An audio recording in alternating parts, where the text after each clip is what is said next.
world, it's Keely. This is going to be the start of a vlog where I take you through the course that I am taking online right now through the local community college. And I've talked about it in my other two videos so far, but now that the course has actually started and I'm actually like doing the work, I thought that I would talk about it and show you like how I take notes and stuff. So how I take notes has completely changed over the years.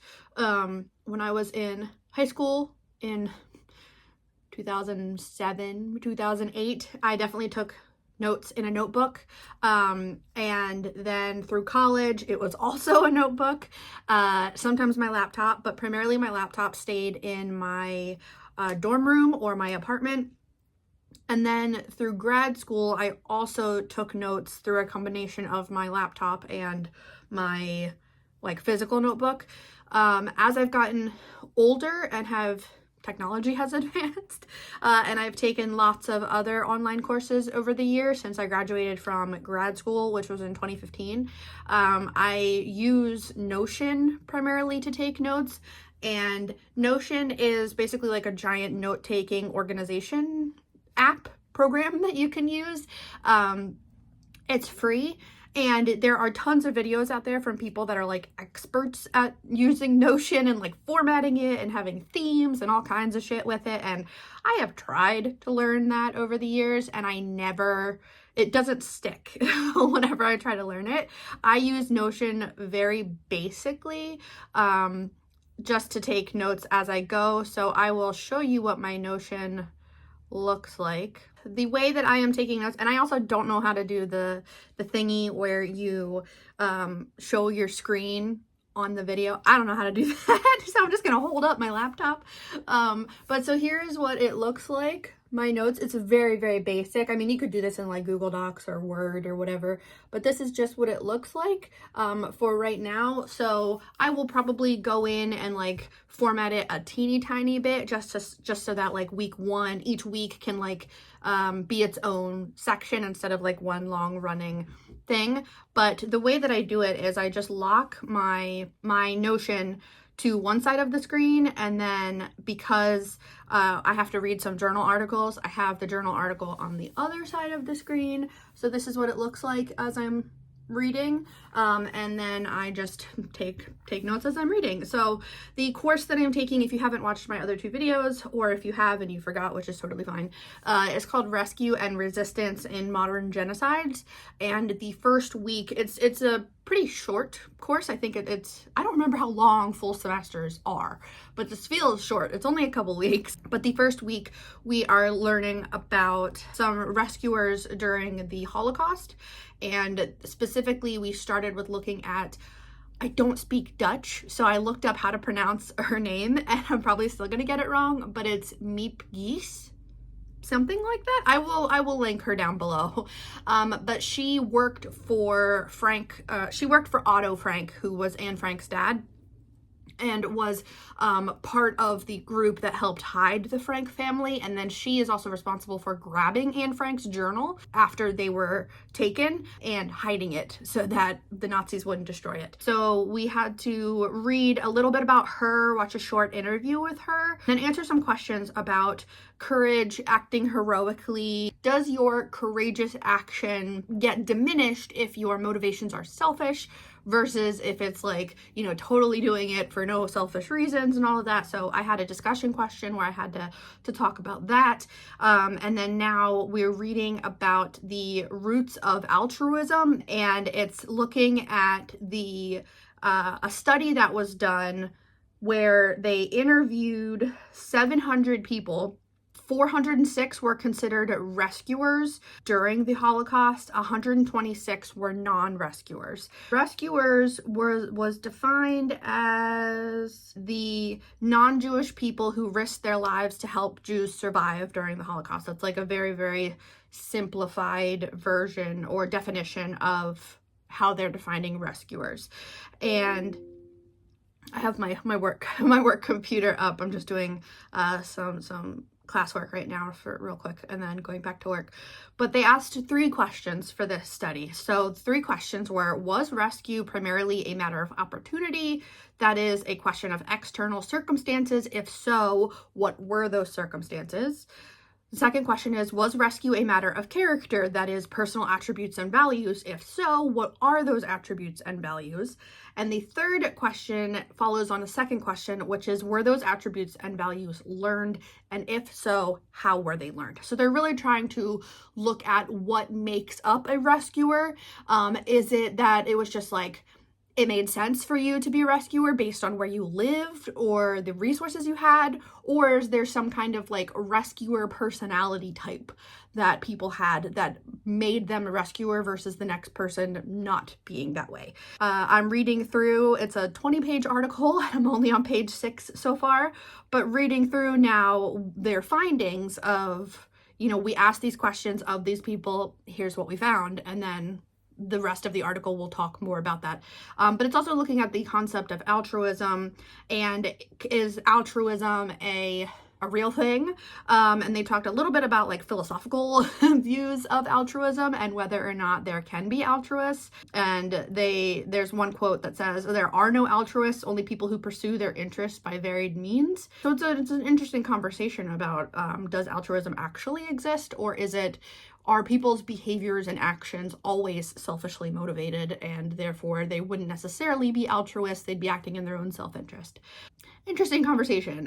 In my discussion question answer, I brought up, there's an episode of Friends where it's Phoebe, and I think she's talking to Joey about how, it's either Joey or Chandler, and she's talking to them about how there are no truly selfless acts. Like, she's trying to say that there are truly selfless actions and behaviors, and whoever she's talking to is like, no, there's always a selfish motivation for it. And that's what I brought up in my discussion question, because at one time, Meep, in her quotes, they had like a whole bunch of quotes that she said afterwards about why she decided to help out with hiding Anne Frank. One of her general quotes was that the feelings that she would have had after the fact, if she hadn't helped, of remorse and regret and guilt, would have been stronger and more devastating to her than potential death as a result of helping. And so I was like, okay, well then we can say that her actions of helping the Frank family were selfishly motivated, because in her, the way that she just said was that it was more the idea of the guilt she would have felt from not helping would have been worse than dying as a result of helping. So her actions were selfishly motivated. Does that make them any less courageous or less important or less valuable? I don't think so. And she said way more than that. It was not as simple as that being her only reason. It was way more than that. She was like an incredible person. But it's just been really interesting. I have another journal article that I have to read.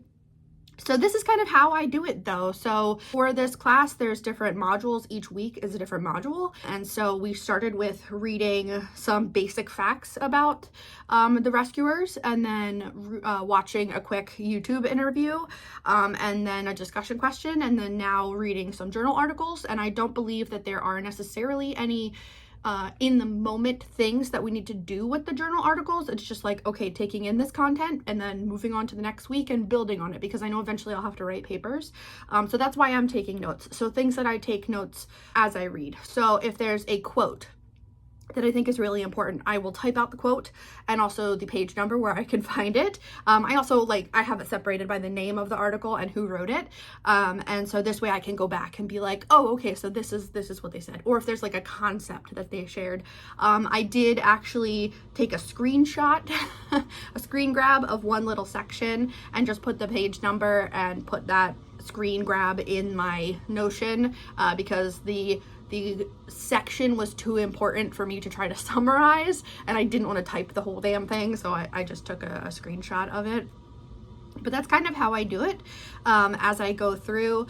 Back in the day, I would print out all of the journal articles. I spent so much on printing in college and grad school. I would print everything out, and then I would highlight stuff as I went, and then underline words that I didn't know, or concepts that I didn't know, and look them up separately, and in the margins write what the definition or whatever, you know, description of whatever that thing was. And that's how I learned how to read journal articles. I had to take an entire class on reading journal articles. It is not an intuitive thing. They're difficult to read because they're supposed to be academic, and so they're inherently difficult to read.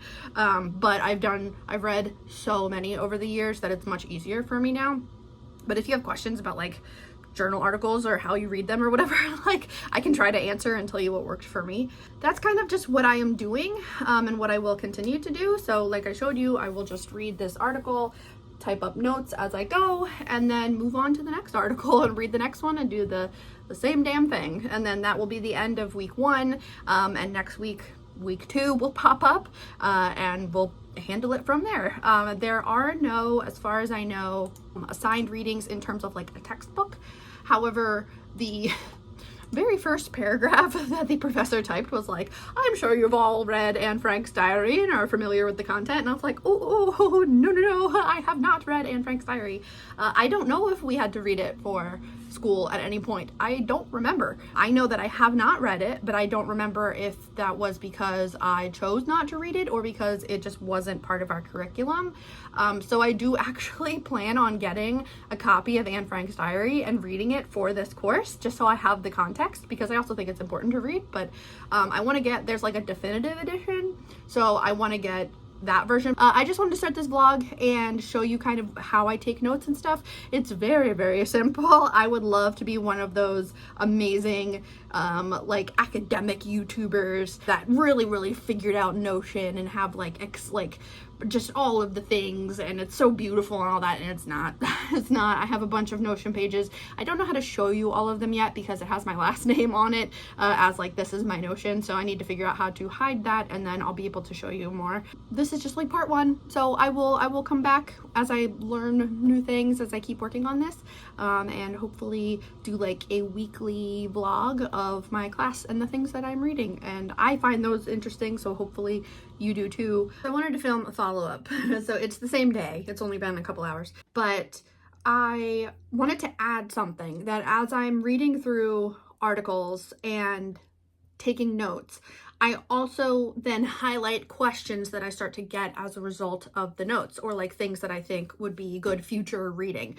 So let me give you more context into this article. So this is the same article. I haven't finished it yet because it's long, but when we're looking at, you know, the 3 questions that were being asked in this article, they broke it down at the beginning with, here's the 3 questions that we asked, here's who we asked. It was a very small sample size. So that's something else to consider when you're looking at a journal article, if it's a journal article based on a study. There's different kinds of journal articles out there. So there's some journal articles that are more scientific, and so they would have like an abstract, which is a short paragraph at the beginning of a journal article that basically summarizes what the question was, how they tried to answer it, and what the findings were, so that you can read the abstract and determine whether or not that article will be helpful for you to then read through the full thing. Or if you think like, oh, you know, it had a title that sounded good and would be beneficial to what I'm researching, but actually based on what the abstract says, it looks like they're going a different direction, and therefore I'm not going to waste my time reading a 25 page article. Then you get into the introduction area. And this is, again, very much generalizing. The introduction area is basically where they say like, okay, these were the questions that I'm trying to ask. Here's what the previous literature or research or whatever says about that thing. And identifying the problem, like why is this something that needs to be looked at, that needs to be researched? And it moves into, you know, the methods of like, okay, well, what did we actually do? How many people? How did we test this on? What were the ways that we tested it? What were the, parameters of the test? That kind of stuff. It's very like more technical.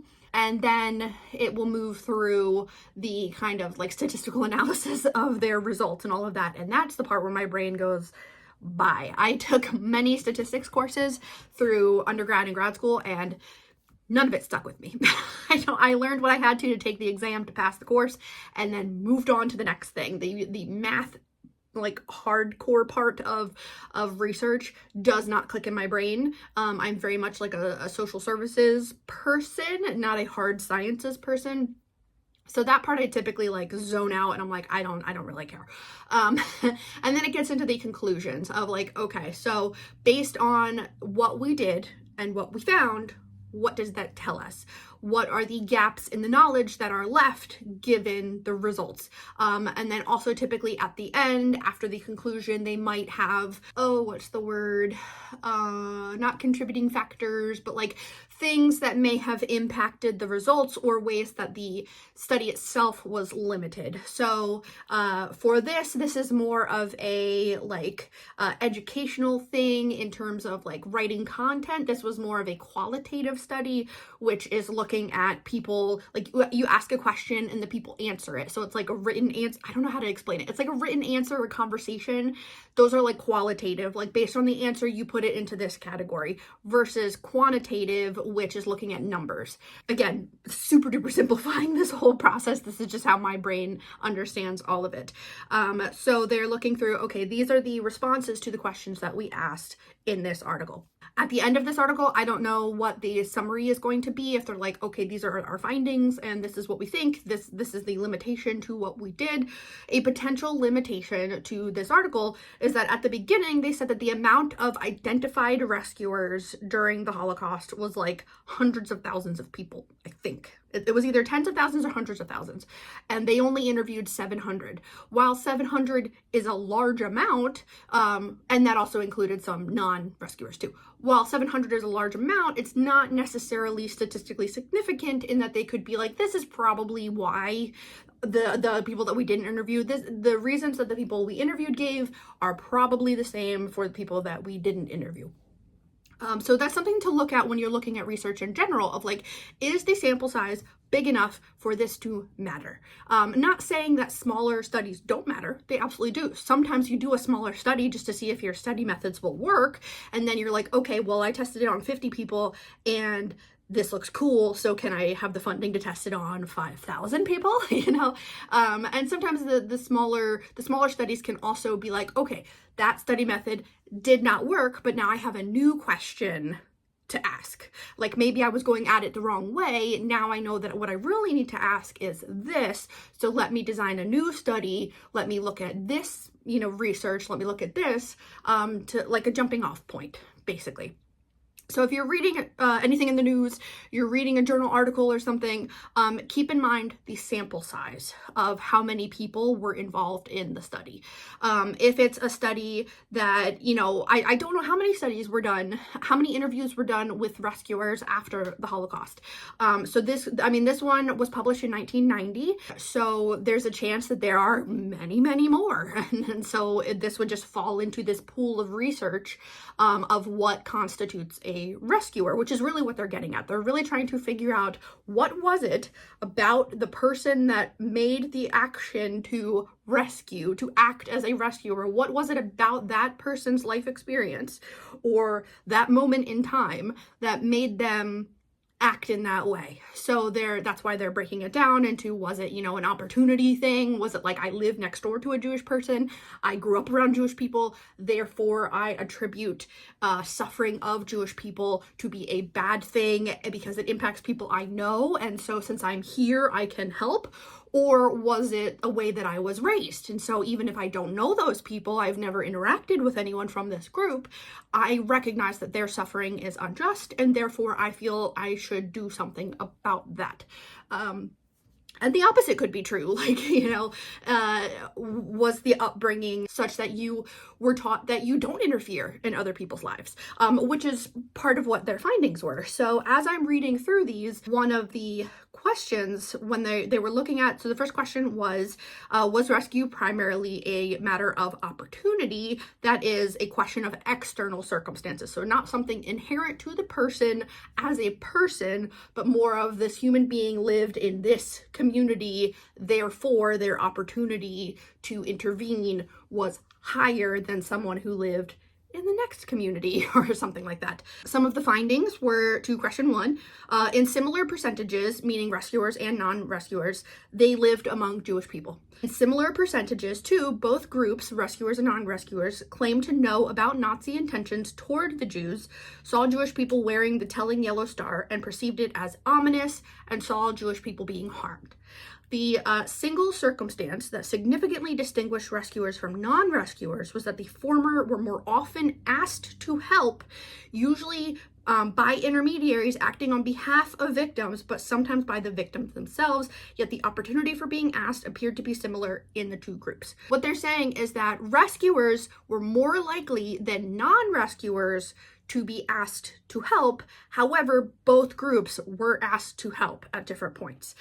So then my question that I put in quotes and the page number, the actual quote, and then underneath that I put another bullet point and I bolded it and I italicized it and I put the word question so that I know that this is a question I'm asking and not something that they asked, which is, was there something to the feeling of being selected to be a rescuer that led people to choose that behavior? So the results that they found led me to develop my own follow-up question, which is, was there something about that, the feeling that people got, like, as a rescuer? So if I come up to you and I say, hey, I'm asking you to help me with this thing. I chose you out of everyone else around here. Do you then take that experience of being asked over everyone else as an indication that there's something special about you? Is that a good feeling? Do you feel more empowered to act because of the way that made you feel? That's what I'm asking. Right now, they haven't answered that question because that's not necessarily a question that they were asking, but that's a question that I want to know. And then as we're moving towards moving through question 2, which I put 3, question 2, which is basically asking, like, okay, of the people that were rescuers, do they have certain values or morals that they were taught that made them more likely to then be a rescuer given this circumstance? And so now they're breaking it down into value development. Specifically, the first section is looking at the way that people were raised. So the way that their parents influenced them. Did their parents give them the morals and values that then prevented them from being a rescuer or made them a rescuer? And so one of the follow-ups is, talking and explaining were far more common among rescuers' parents than among non-rescuers' parents in terms of punishment.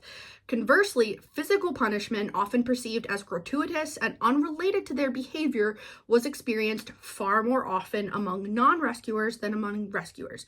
So what they found was that rescuers more often said, when I was punished growing up, it was more of a conversation. We didn't just say, like, you did this bad thing, therefore you're getting yelled at, you're getting punished, and I'm not telling you why other than it's because I said so, or because of, XYZ. It was more of a conversation. We're on a level playing field, even though you're a child. We're on a somewhat level playing field where I'm talking to you about your behavior.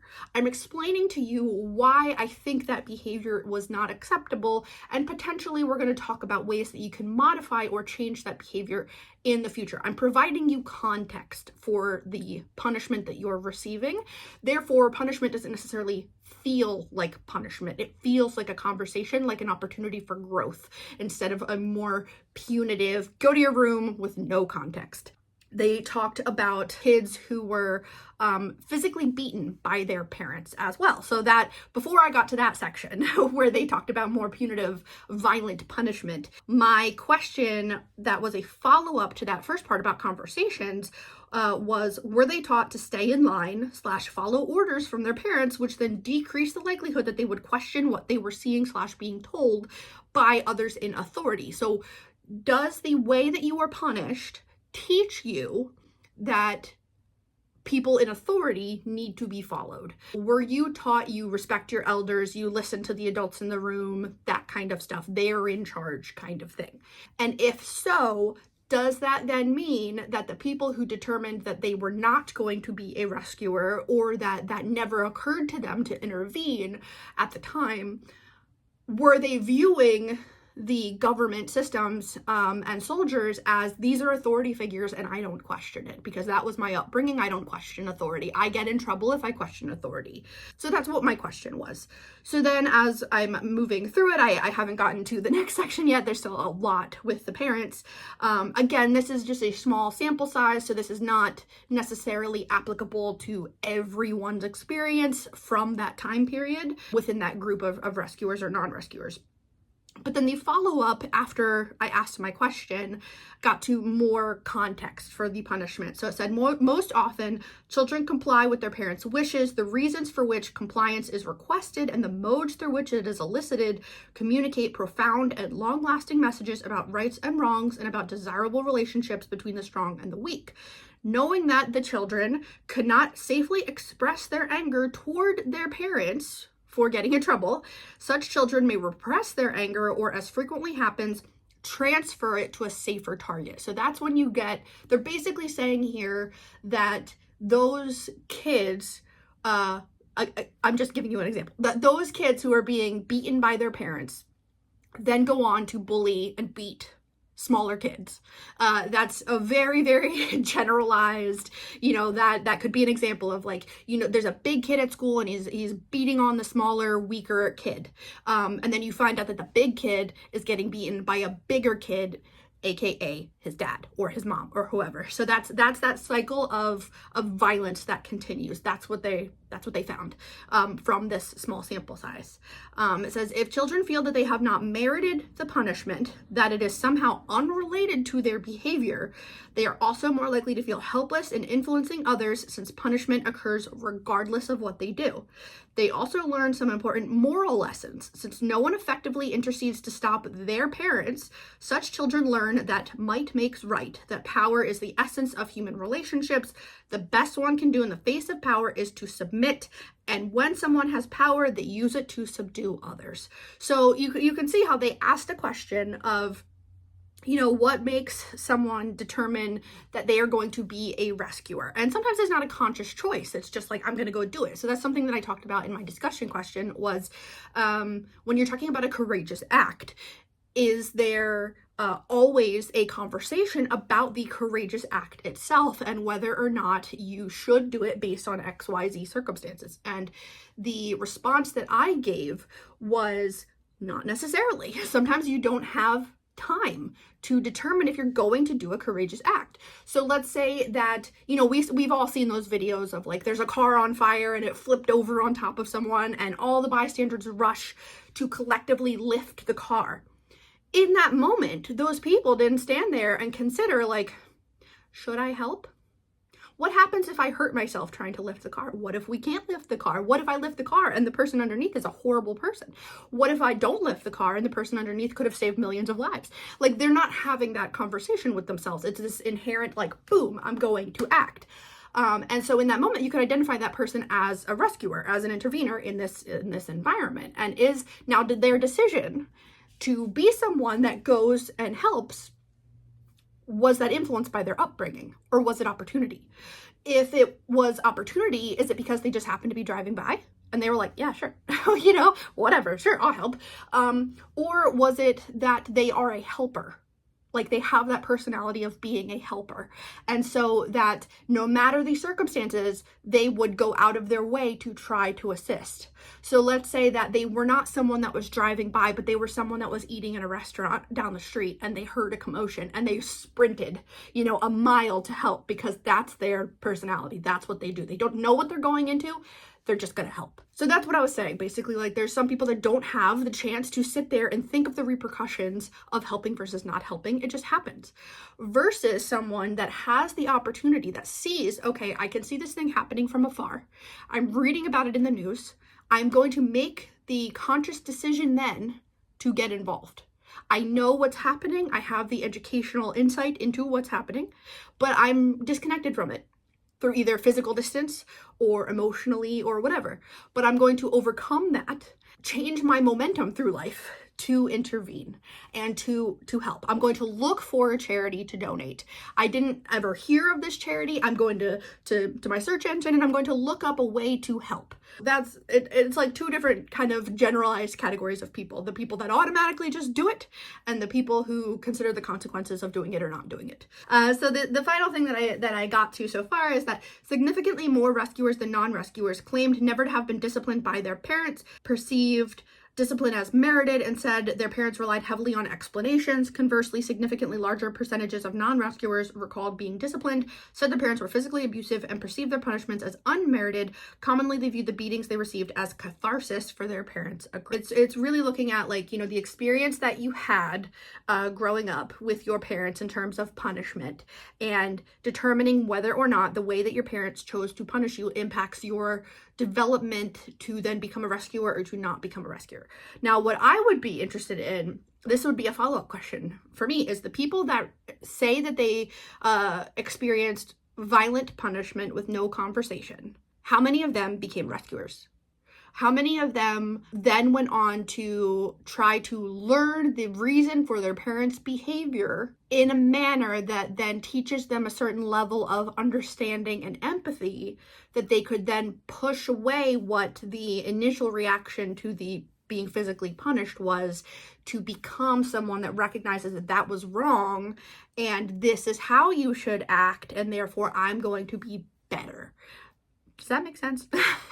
So my question would be, of the people that fall into this category, how many of them are the outliers that were like, okay, well, it's not as simple as, you know, my parents were very punitive and physically punished us, versus we had a conversation, because we know that punishment can also be emotional. It could be through behavior that way. Maybe your parents never laid a finger on you, but they were more dangerous to you because of that, because you never knew when they were going to break or snap or whatever. But so you see how, like, reading this article and taking notes and all of that ends up leading me to have a bigger conversation and question what I'm reading. And this is definitely what they're hoping for, what the professor is hoping for, is that as you're reading about, as you're reading any journal article, you're trying to not only absorb the material, read it for what it is, but also find all of the ways that it can be built on, that you get bigger questions out of it, and that you can pick out the ways that this is not a comprehensive look at exactly what you're trying to identify. So towards the end of this article, I'll let you know how it ends up, but I would be interested to know if they indicated any limitations. So they identified at the beginning some statistics.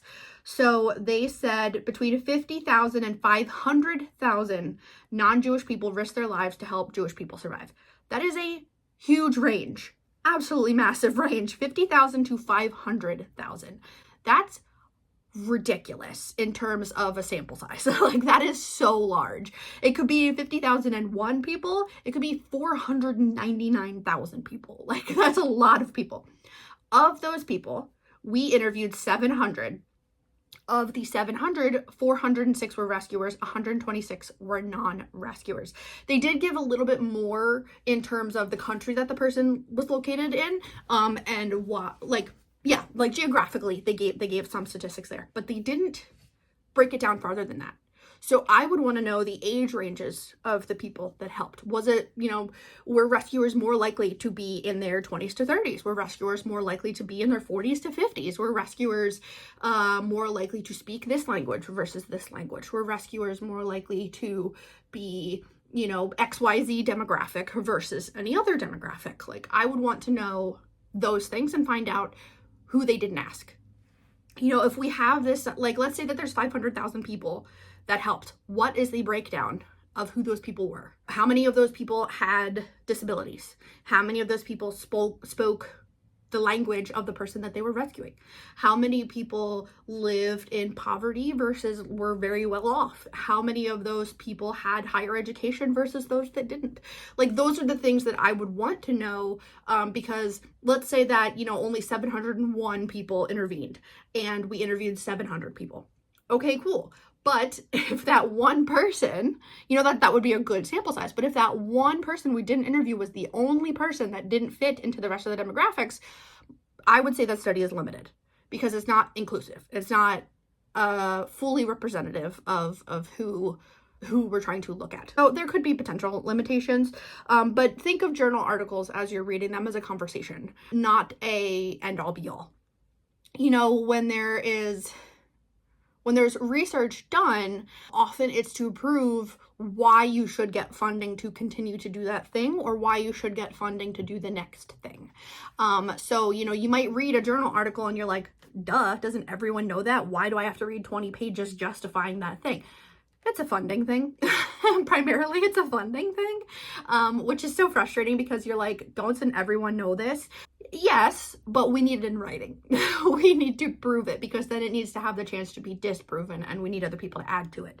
Yeah, so as I'm reading it, that's what I'm looking at is I'm trying to determine what is the goal of the professor in assigning this reading and what was the goal in the author of writing this article. And then ideally, I will have additional questions and would look up additional research. Now, access to journal articles is pretty limited. As a student, you have inherently more access because a lot of the resources and databases require a certain subscription. And so if let's say your university has access to a journal article or a database, you would get access to that because you would have that email address that says your university name. So I have a school email address, but I don't know if that would get me access to databases. I don't know. Some stuff is available to the public. Some stuff is so old that it's available to the public. So like Google Scholar is a good place to look for journal articles, and I do use Google Scholar every once in a while. If you're looking at journal articles, typically it would depend on what you're looking for and the field that you're in. So if I'm looking for something written about the Holocaust, I'm going to look historically. I'm not going to make the date range the last 5 years of publications unless I'm looking for something new. If I'm looking for the latest insights into, trauma responses as a result of environmental disasters, I'm going to look in the last 5 years. I'm not going to look 12 years ago because that's too far. When you're looking for journal articles, you also have to consider the context of what you are trying to research and what you're trying to get at. If you're looking at the foundations of a field, then you want to look old school. You want to go back. And if you're looking for innovations, you're going to look in the smaller date range because you want things that are coming within the last couple years. That was my rant. I just thought that would be like more context, more jumping off point as I'm reading through this article. So I'm going to finish this article and hopefully then have more to talk about and then start the next article. Okay, my third check-in for today. This is going to be a vlog of like today and then nothing else. I finished that article that I was reading earlier. So I wanted to just follow up on it because I love when people talk about what they're actually learning when they do like academic vlogs. Like I love watching them, but a lot of times people are just like, this is the general concept that I'm studying. Here's a book I'm reading. And then like 45 minutes of them typing. That's like fine, but I want to have like an actual conversation with this person that I don't know who's learning things that I think are cool. So anyway, all right. So the article continued on with the attributes and personality types or traits that rescuers versus non-rescuers have according to their findings. So they talked about the idea that your punishment from your parents dictates a lot about how you then reacted. And so the values they remembered learning from their parents also differed significantly for rescuers and non-rescuers. One aspect of such values related to ethics, the other related to the people to whom ethical obligations were due. Whereas rescuers and non-rescuers were alike in their attitudes towards truthfulness, honesty, and respect generally, non-rescuers more frequently noted that such obligations were due to restricted groups such as family, elders, or church leaders. Significantly more rescuers made a point of saying that respect was due to all people. And then more characteristically than non-rescuers, rescuers remembered learning two very important aspects of ethics from their parents: the need to assume personal responsibility in caring for others and the obligation to care universally. So they finish up this section talking specifically about punishment and what that taught people, and they moved into more general like personality traits. So they said significantly more rescuers felt a sense of responsibility towards others, feeling obliged to help even when nothing could be gained from such behavior. So that goes back to that idea of, are courageous acts inherently selfish, or are there selfish courageous acts? On the other hand, significantly more non-rescuers felt themselves exempt from such obligations, depending on others to assume responsibility. If you see something tragic happening, you see a crime happening, you see someone in need of help, bystander effect would say that if the person standing next to you is not helping, you will not help either. And that you also will make the assumption that someone else must be helping. So I don't want to get in the way, therefore I will not help.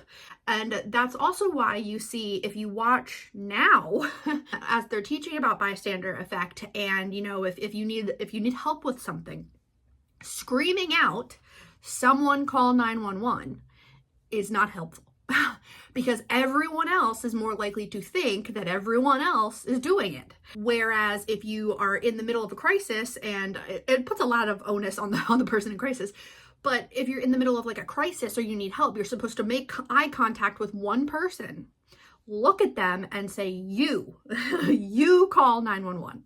And then you're more likely to get someone to actually do something because you've identified. And that goes back to that idea of rescuers were more likely to be asked to help. So if it's that you just need to be asked to help and you point to someone and say, do this thing, or please help me do this thing, ideally that person would then do that thing. But so that's what they're talking about bystander effect here, that they're depending on others to assume the responsibilities of intervening, rescuing, whatever that may be. They were also talking about empathy, and they found that non-rescuers, on the other hand, so this was in response to their previous sentence, non-rescuers, on the other hand, were less affected by others' suffering, whereas rescuers found the suffering of others to be upsetting. They didn't enjoy it.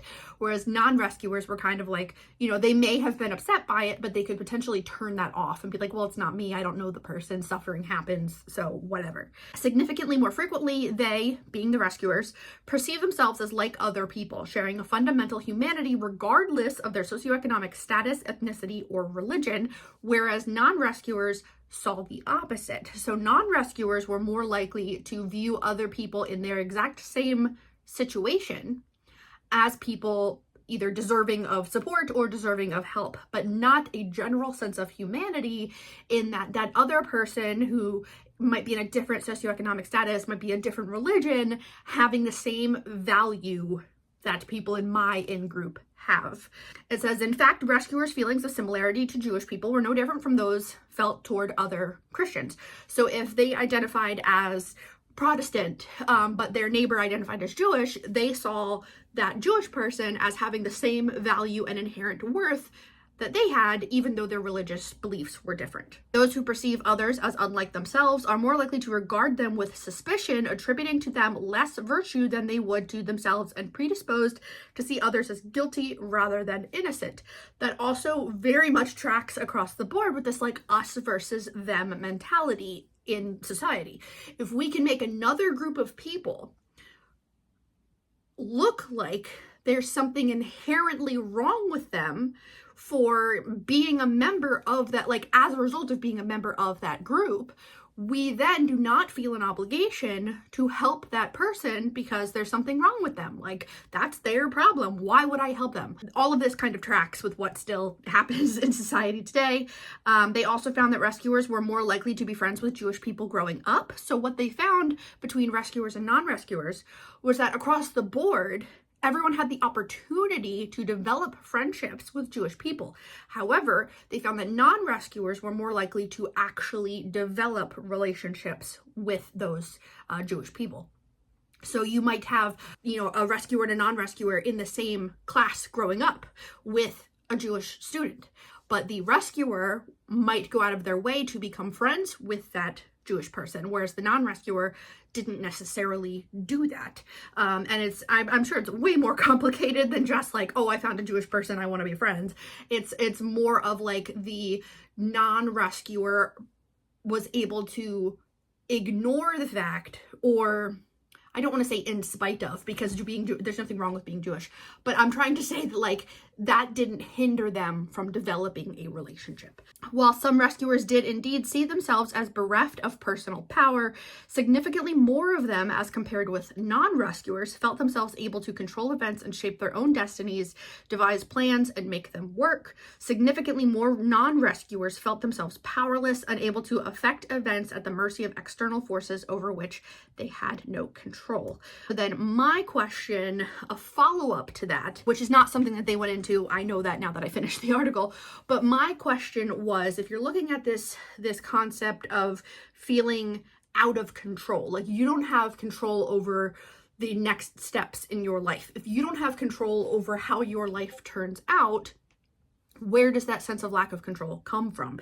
Is that a learned behavior? Which it is, as much as feeling in control is also a learned behavior. So my question was, how many non-rescuers versus rescuers were immigrants prior to the events of the Holocaust? How many of those people? Because my experience in the world is that we set up systems and societies to make the experiences of immigrants to whatever country, wherever they're coming from, wherever they're going to, make that harder and different from the people that are born there.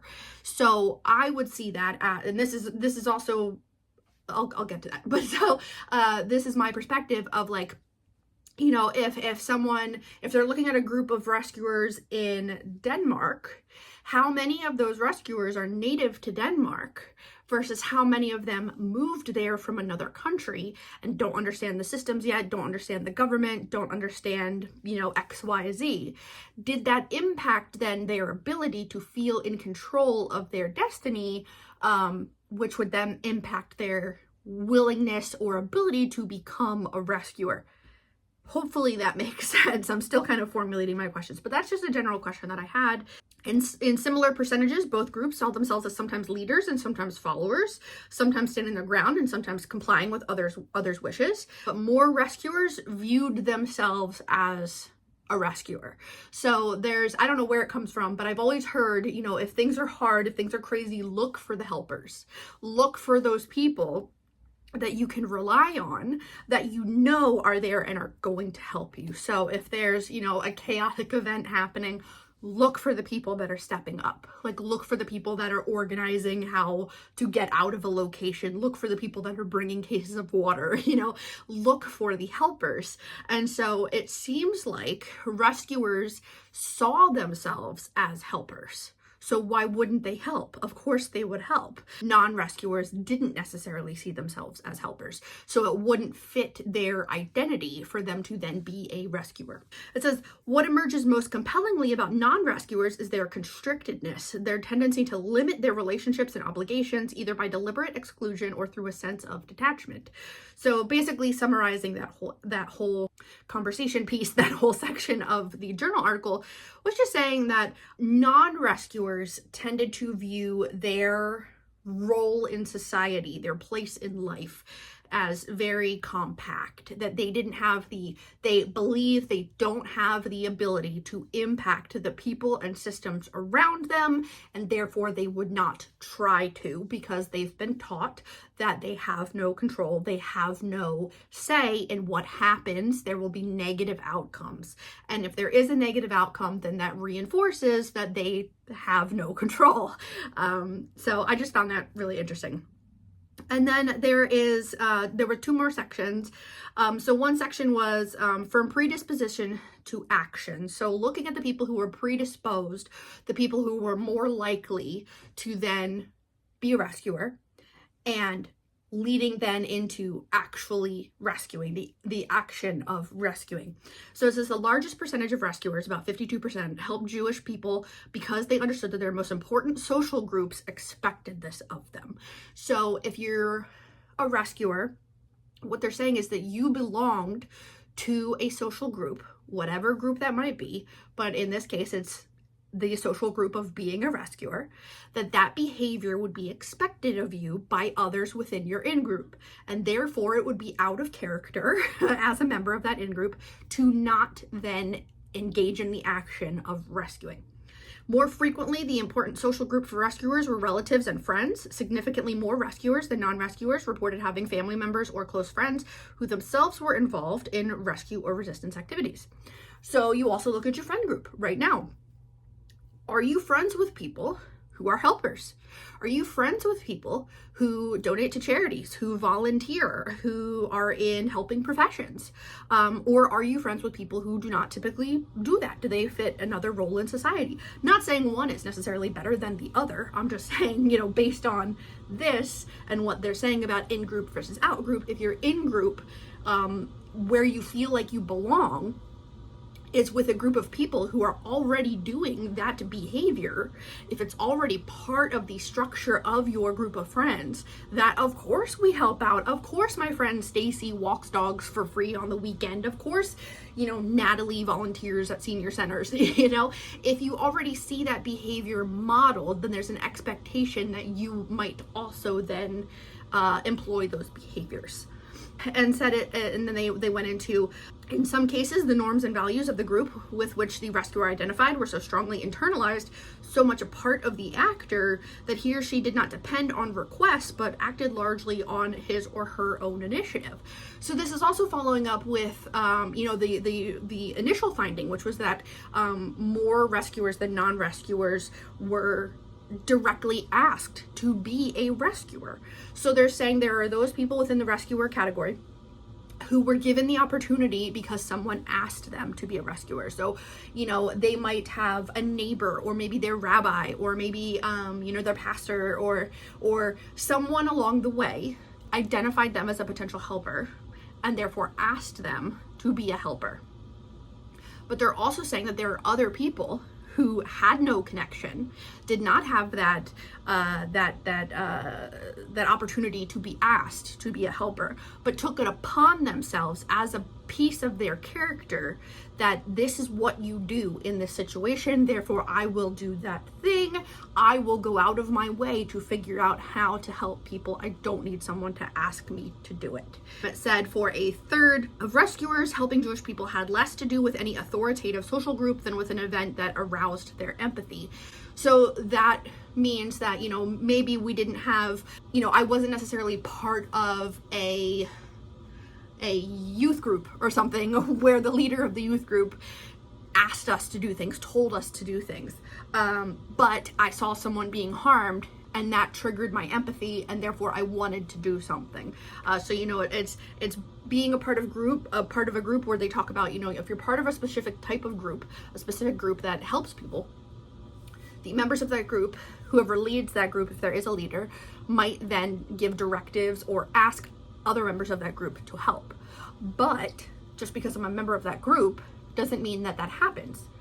And I could still on my own act of my own free will to help others. It says only a small minority of rescuers, approximately 10%, acted out of independently derived principles, beliefs they had come to primarily as a result of their own thinking. Neither empathy nor normocentric considerations particularly moved them.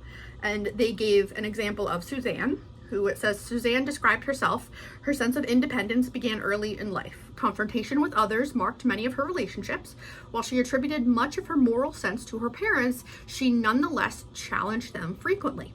When reasoning failed, she said she, my mother, just ignored me, and her father would sometimes slap her in exasperation.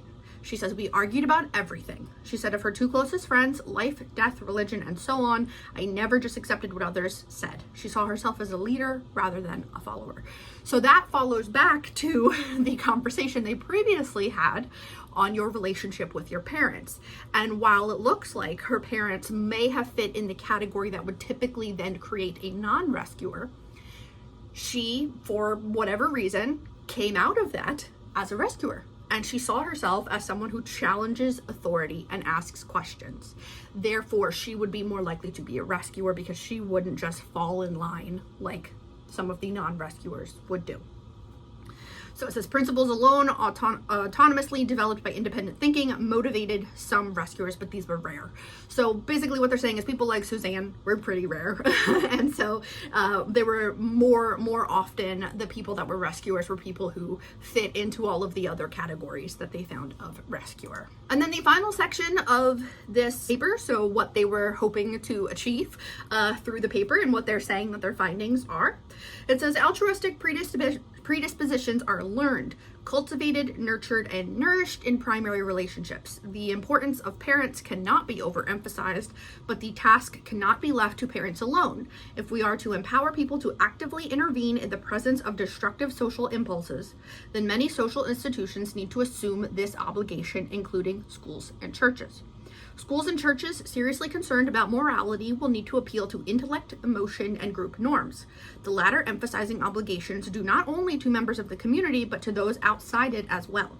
Such institutions will recognize that bonds among people are formed not only by formal education, but by experiences of caring. Therefore, they need to become caring institutions.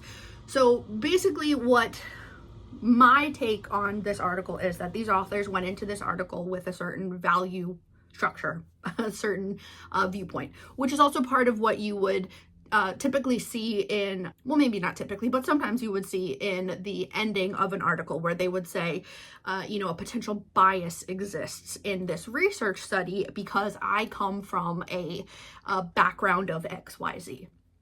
So as I'm reading this article, I'm bringing into it all of the knowledge that I have, all of the values, morals, opinions that I have about the world. I'm bringing that into this reading of this article.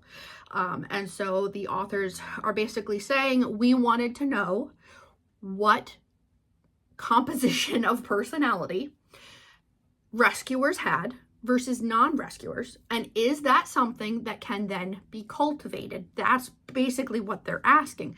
By asking if it's a personality trait or something that can be taught through upbringing, can we then teach it? Can we then make more rescuers? They're saying yes.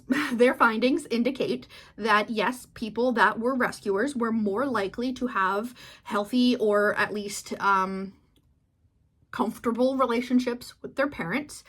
Rescuers were more likely to say that they had a close relationship with their family compared to non-rescuers, that their parents were more willing to engage in conversation and provide explanation and context for things as the children were growing up, that they would then, as a result of that, take that into their adult life and be part of groups that would continue to cultivate that. So they would also potentially have more friends and family all throughout life that would also be rescuers. So these people were basically set up from the start to become rescuers. So if we know that going into the education system or child rearing or whatever, can we teach people how to teach this? Can we cultivate this? Because is this something that can be taught to further generations?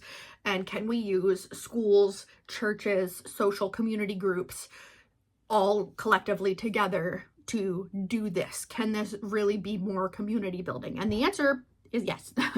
It's a very positive journal article. That's how it ends. It's just that, like, in such settings, members may come to understand in the depths of their being that we are everybody's brothers and keepers.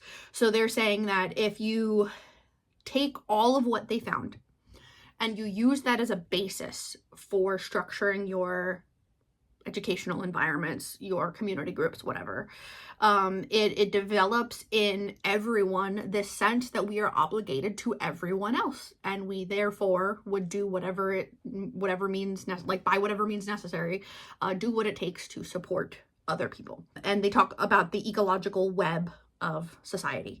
And if you see people talk about like an ecological system, unless you're looking at like environmental studies, typically what they mean by ecological is all of the systems involved. So like I think I mentioned in another video, but in social work theory, there's the ecological systems theory, which looks at all the different aspects of your life. So your upbringing, your friends, your schools, your healthcare system, the government that you live under, the town structure that you live in, where every aspect of your life plays into who you are as a person and how you function in society.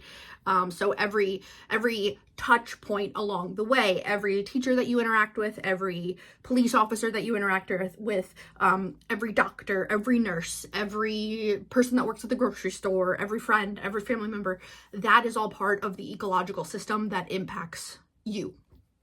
And so they're basically saying that it's a very complicated system, but that if we all work together, we can create a world of rescuers versus a world of non-rescuers. So pretty fascinating. I enjoyed that article. It was really, really easy to read. So now I have a second article to read. So that one was called The Roots of Altruism from 1990. And now the next one to read is called The Origins of Altruism by Irvin Staub from 1992. And then it looks like I have 2 videos to watch. We have someone named Samuel Oliner, who was one of the writers for that previous article. It looks like we're going to be watching a video about him, and it looks like he may have been someone that was rescued during the Holocaust. So he brings that experience into writing an article. So it looks like he has, it identifies someone who was his rescuer. And so therefore he would support rescuers. Not, that's not a dig at him or anything, but just know that every journal article that gets written, regardless of what it is never going to be inherently objective, because as people, we cannot be completely objective. We bring our experience into everything that we do, including our work and our research. Certain fields definitely strive to be as objective as possible, but there will always be some trace of that person's upbringing, personality, experiences in their work, which is not a bad thing necessarily. It can be a bad thing, but it's not necessarily a bad thing. And then it looks like we have another video about him to watch. I think that might be it for this week. So let's see how long this next article is. 23 pages. So I'm gonna go ahead and get started on reading this article.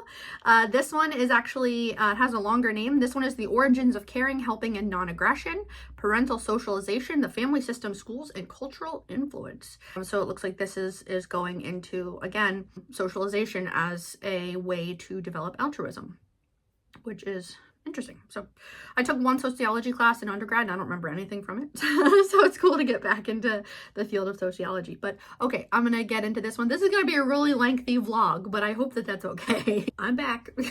Okay, so I've read the first few pages of this article. It's a little dense, to be honest. I think this was from a textbook versus it being an individual article, because the author describes it as a chapter. So it's probably from a textbook versus a journal article. This one does not have an abstract. It has he just like starts right off. What you can do if there's no abstract and you're trying to figure out, okay, well, what is the goal of the author for this section, chapter, whatever, is just like read what they're saying. They will often use words that help you to indicate what they're gonna talk about. Sometimes they'll just straight up say like, the goal of this chapter is to cover this topic. What I do would be like, I look at the title of the chapter or the article. So the title is Non-Aggression, Parental Socialization, the Family System, Schools, and Cultural Influence. From that, what that tells me is that the author is going to talk about the 4 things: parental socialization, family systems, schools, and cultural influences, and how they create non-aggression in kids. And then in the first paragraph, it's just a bunch of questions. So the questions are like, what kind of socialization is required to raise caring, cooperative, helpful persons? What kinds of experiences are necessary for the development of characteristics that help people deal with crises by turning toward rather than against others, by inclusion rather than exclusion? What will help them resist movements, ideologies, and group influences that lead to confrontation and violence? And then the final question is, what kind of socialization is required to develop people who are willing to make sacrifices to help others? Okay, so that's what the author is going to try to answer in the rest of their paper, article, whatever. That's what he's going to try to answer. So the next section starts with, the way children are socialized is a basic manifestation of the culture and its institutions. Okay, cool. So we know that they are saying that it's not a very simple process for raising and socializing kids. It comes out of their experiences in every possible way. He says that through socialization, the culture recreates itself or creates itself anew. In order to socialize children in ways that lead to caring and non-aggression, which is what they're trying to get at, a society and its individual members must value those characteristics. In order for the children of a society to be socialized, to believe in a certain piece of that society, so like what that society values, the culture and the individual members of that culture and society need to reinforce those values.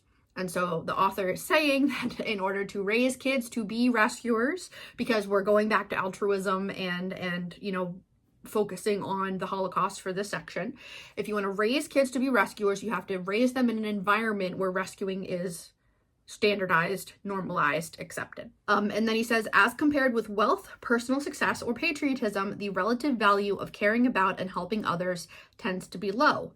Therefore, changes in the socialization of children and the values and institutions of society must progress simultaneously, supporting and reinforcing each other. While it's reasonable to believe that we possess a genetic potential for altruism as well as aggression, so this author is saying that if altruism exists, then aggression exists, and for the sake of this article, they are opposites. The evaluation of this potential depends on experience. So if every human being is born with the potential for altruism or the potential for aggression, again, one or the other, then whether or not they will then exhibit those aspects of society, aggression or altruism, depends on their socialization, on their upbringing. Socialization, the process whereby a culture transmits its values, rules, roles to the child, is one type of important experience.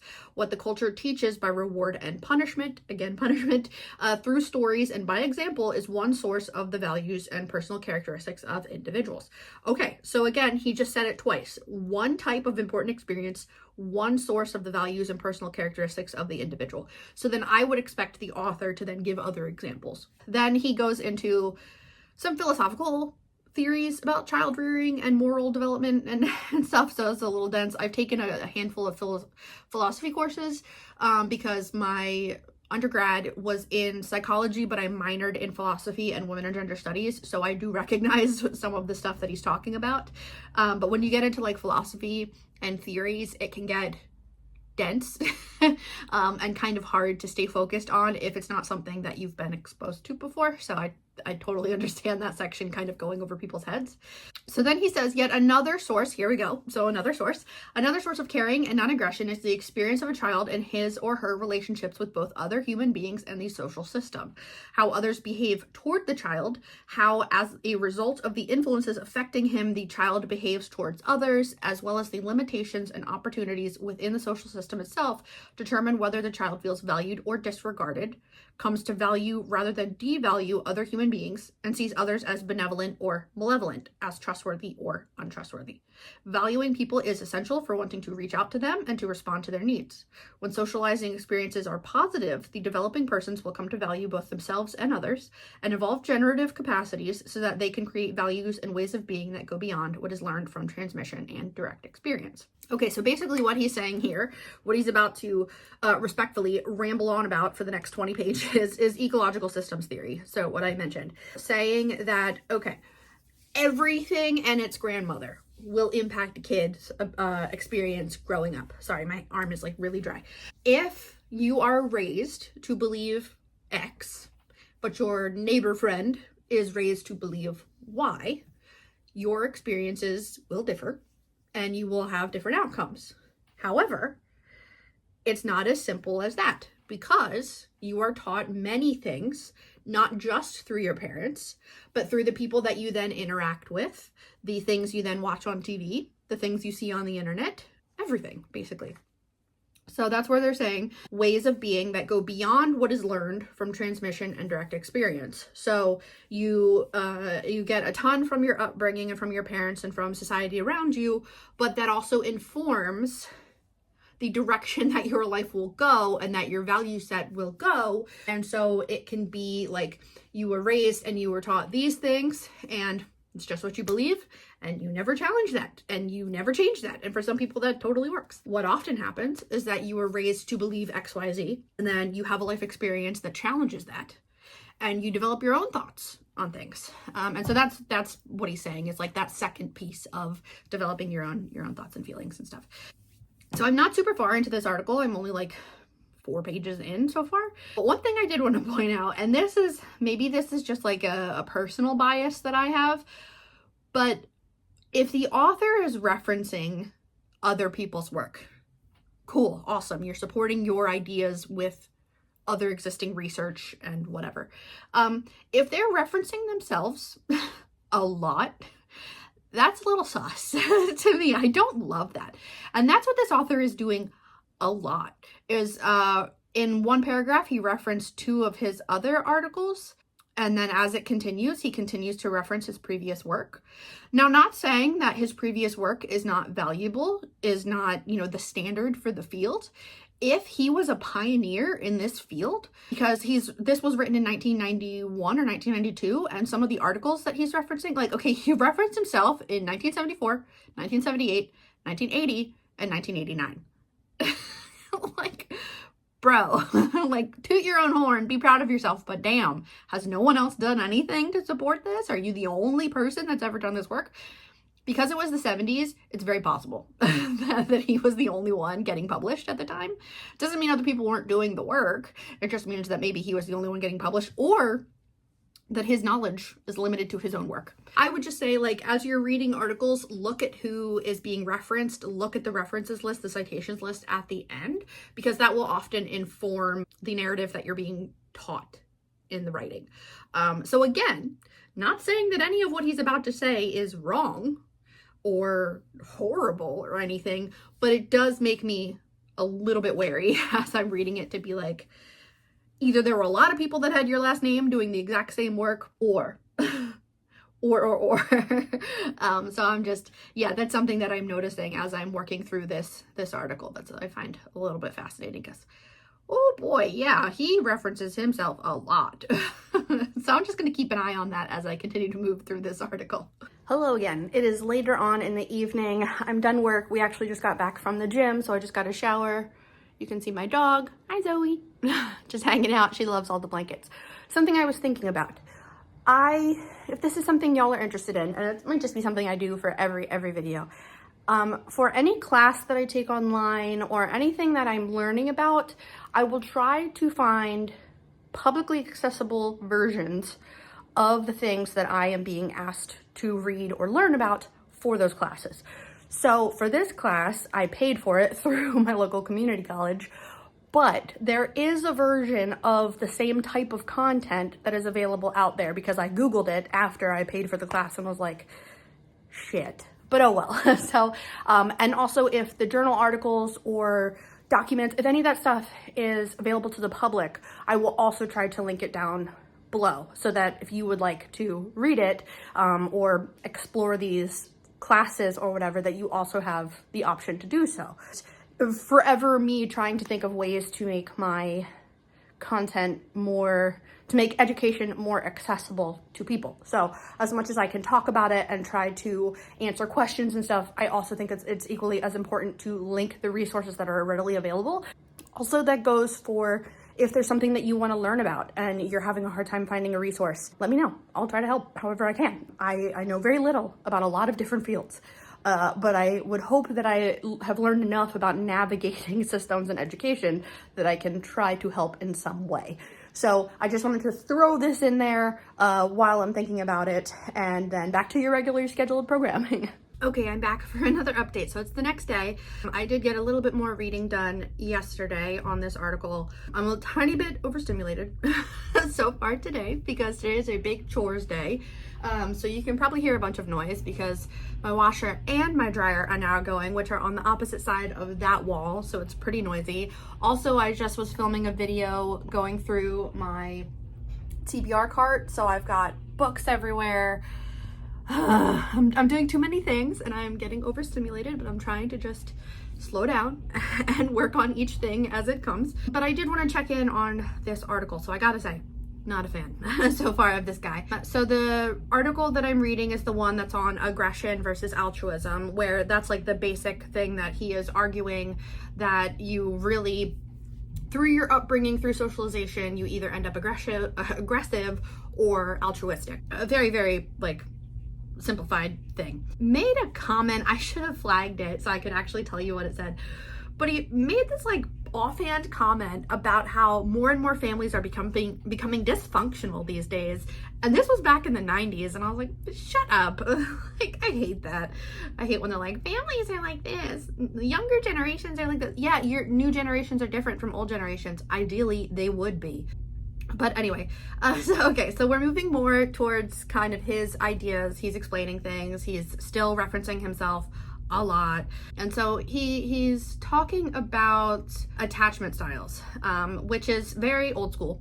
And well, okay, I say it's old school because I learned about it in psychology undergrad courses over 10 years ago. And I was actually talking to a friend of mine who is pregnant right now, and I was like, are they teaching you about attachment styles? Like, does your doctor talk about attachment styles? Is that still a thing? Because that's something that we learned with like child psychology of like the different attachment styles. So there's secure, anxious, and avoidant attachment styles. They have different names now, but basically secure is like everything goes right and you have a good relationship with your parents. Anxious is you don't have a good relationship with your parents, and it's a very like, can I trust you kind of vibe? I'm not really sure. And avoidant is, ew, gross, get away from me. That's a very simplified version. I will try to also link some information down below about attachment styles. Let me make a note of that so that I remember to do that.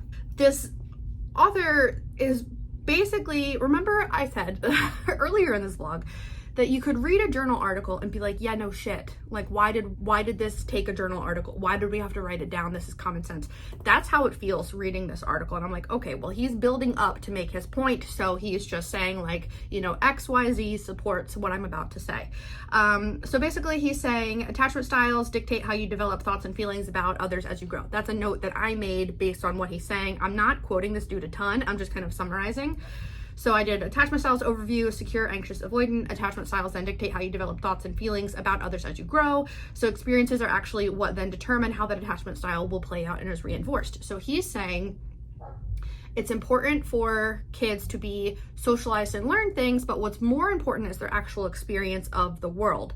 So if I tell you the stove is hot, that will inform your decisions of if you're going to touch the stove or not. You might say, screw you, I'm gonna touch the stove, and then you learn for yourself the stove is hot, and now that's a different experience. So I actually did that growing up. My mom was ironing something, and she tried to warn me that the iron was hot, don't touch it. And what did I do as a 4-year-old or whatever? I went up and I put my entire hand right on the iron. Thankfully it didn't do any lasting damage. I took my hand away really quick. But then of course I like held my hand and she was like, are you okay? And I was like, I'm fine. Like, I didn't do anything wrong.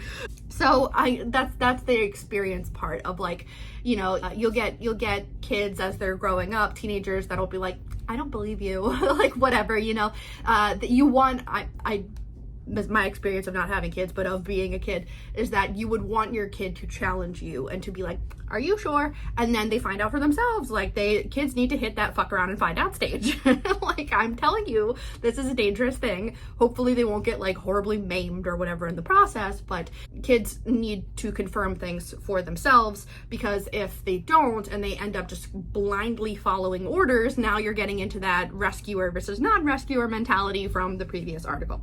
So I did actually quote him here. I said, attachment and stranger anxiety are manifestations, both as metaphors and in reality, of the separation of us and them, the known and liked from the unknown that is feared. Continuing experience shapes the evolution of positive ties to some people and the inclination to separate from others. So now he's starting to build to what he's saying, which is that attachment styles and parenting dictate then your in-group versus your out-group. So again, going to what the previous article was also talking about. Children are taught the norms about in-groups and out-groups as a result of their upbringing. That's my summary of what he's saying. You can be taught to value helping and caring. However, that may end up limited to your in-group. So that's also me summarizing what he's saying. So basically he's saying you can teach your kids everything in the world to be an amazing person.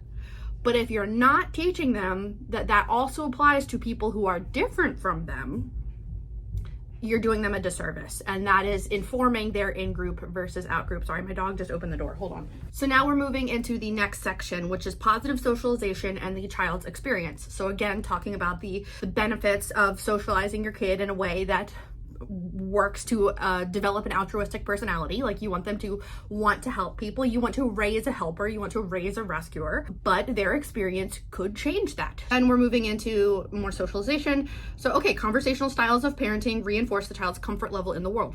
So that's me summarizing, because again, he is saying, and same thing for the other article, that children who are developing relationships with their parents, especially punishment, where it's a conversation, tend to have a more rounded perspective of the world and their place in it and their ability to impact things that happen in their life, because they are taught, let's talk about it. The world is complex. It's not as simple as because I said so. I'm not saying that that's necessarily the wrong way to parent or whatever. If you don't have the words in the moment, if you don't have the time to tell them why not to do something, you know, if you're about to cross a busy road and you need your kid to hold your hand so that they don't dart into traffic, and the kid's like, why? You're like, because I said so. Like, we just need to get across and live. Like, that is, we need to get from A to B. I will explain it later.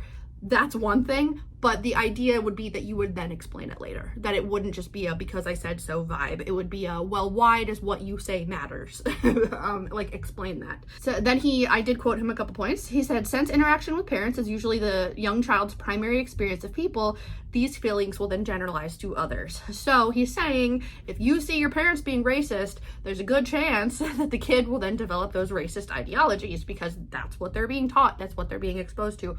Versus if you see a parent being amazing to other people, you're more likely to then mirror that behavior. Children, as they grow, they're mirroring the behavior of the people around them because they don't know how to function yet and they don't know what to do in the world, so they are copying the parents.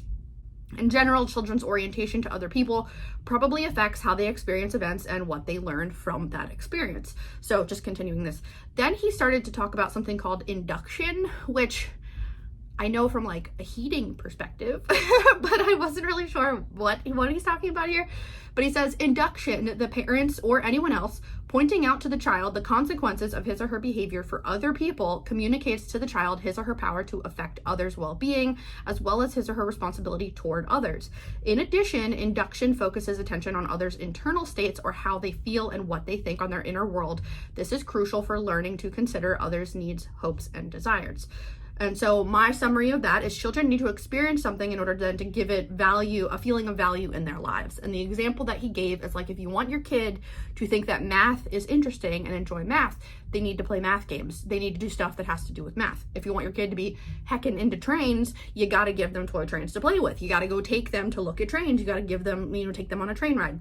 And then I said, parents need to model and encourage the behavior they want their child to then follow. If you want to have your child help others, then you need to create an opportunity for them to do so. So he gave an example of, they did a study with like little kids, and they found that little kids that were given the opportunity to be a helper were then more likely to engage in that behavior. And then I did a screenshot of a longer sentence, or a longer area, that says, the consequences of these experiences on children's personality appear manifold. First, they lead to a positive evaluation of other people, a respect for and concern about other people's welfare, and a feeling of responsibility to help others. That is a pro-social value orientation, which is something that he talked about earlier.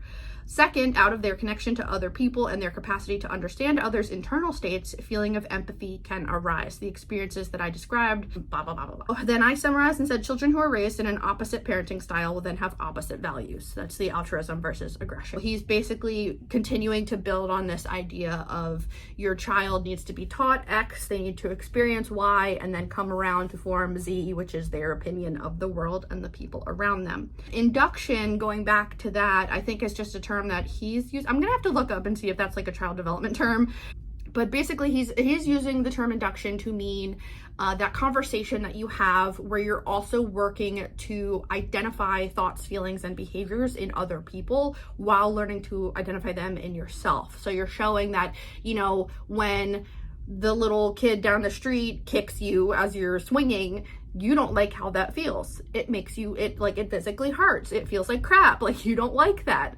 And so if you then do it to that kid, they are also experiencing the feelings of they don't like that hurts. So like teaching kind of those basic, like the core things that you're experiencing, other kids are also experiencing. Then he moves into the next section, which is the one that I got to, and then I have to keep reading, but it's self-awareness and positive identity. So he says, children require help to correctly read and code their own feelings and those of others. They require support to experience and be aware of their own sadness, disappointment, hurt, and anger. Parents can help children learn to perceive, accept, and deal with the whole range of feelings. Alternatively, they can guide children not to attend to and thereby not to perceive or to negatively evaluate, deny, and repress feelings. So basically he's saying, okay, your kid is gonna feel shit. That's just how their brain is gonna work. They're gonna feel certain things. It is up to you as a parent who ideally has emotional intelligence to then have a conversation with your kid to learn how to identify those feelings and emotions. So a very basic thing would be like you go to the doctor and you see on the wall that chart that has like the range of smiley and frowny faces. And it's like, okay, how do you feel today? And there's feeling words like happy, sad, things like that. You need to talk to kids and give them the terminology to be able to identify what they're feeling. It is a very hard thing to do. As an adult that has had to relearn or learn for the first time how to identify what my body is experiencing through therapy, it's a hard thing to do. And I think a lot of people kind of just put it into categories of like, I feel happy, I feel sad, I feel stressed, I feel fine, instead of like those more nuanced words. But they're basically saying like, you just have to help your kid. Like this is part of raising a kid, a part of socialization. So then I put a couple comments after and I said, if children do not experience those feelings and learn how to identify them, they are less likely to accept and identify those feelings in others. Children would then learn to experience things on their own and develop an identity that is separate from their parents. So that was going back to something that he was following up with, and he's saying that you're doing all of this to ideally raise a child that sees themselves as an independent being with their own thoughts, feelings, experiences separate from their parents at some point. They're going to start to identify themselves initially based on their attachment and relationship to their parents.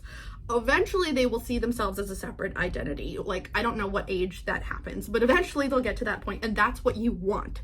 You want your kid to be able to be independent, to eventually go off and succeed in the world, whatever that means for them, and not have to rely on the parents for 100% of everything. This is all, very, very basic summary. I know shit about child development, but this is just what he's saying. And then the last quote that I have is, all this reduces the likelihood that people will seek guidance from leaders and solace from ideologies that tell them how to live, or that they will accept definitions of reality by experts and those in authority that will lead them to harm other people. Okay, now we're getting into the beef of why we were assigned this article. So he spent the first 9 pages building up and putting the pieces together of, you have a kid, you want to socialize them, you want to teach them, you want to do this is how this impacts this, because eventually as their identity starts to form, you want them to have those key foundational values in place so that when they're told something by a person in authority, they're not automatically buying into it. They're not automatically listening to that person for exactly what they need to do in their life. And I assume that he's going to go from here of be like, because you get a rescuer and a non-rescuer, and the non-rescuer is more likely to look at authority figures and be like, they're in charge, they know what they're doing. And we know how that played out. So I think that's what he's going to start building to, but I need to keep reading the article. So I'm going to keep reading it, and then I will come back and update you guys more. I finished up all the content for the course, and I thought I would talk to you about it. Finishing up the context of that article and where he went with all the things he was saying. Identities and identity development. So I mentioned that earlier about how you want your child to develop their own separate identity as a human, and how if they don't do that, or they could do that, but how you want to try to build out your child to eventually get to the point where they don't get their sense of purpose, sense of identity from the directions of another person.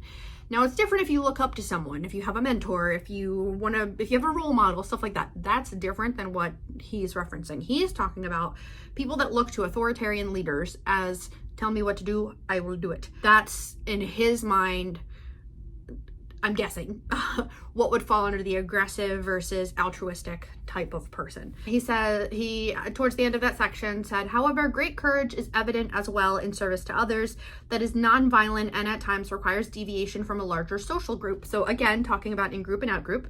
The challenge of raising children is to help them evolve strong, well-developed, but at the same time connected identities that embody caring about others' welfare and the experience of deep feelings of satisfaction from connection to other people. I see all of my typos as I reread this for you guys. Then he talks about the term connected identities implies both such connection and the capacity to stand apart and at times in opposition. So he says that you want to have an identity that fits in with your in-group, that you have something about your personality matches those of your friends. That's why you're friends with them.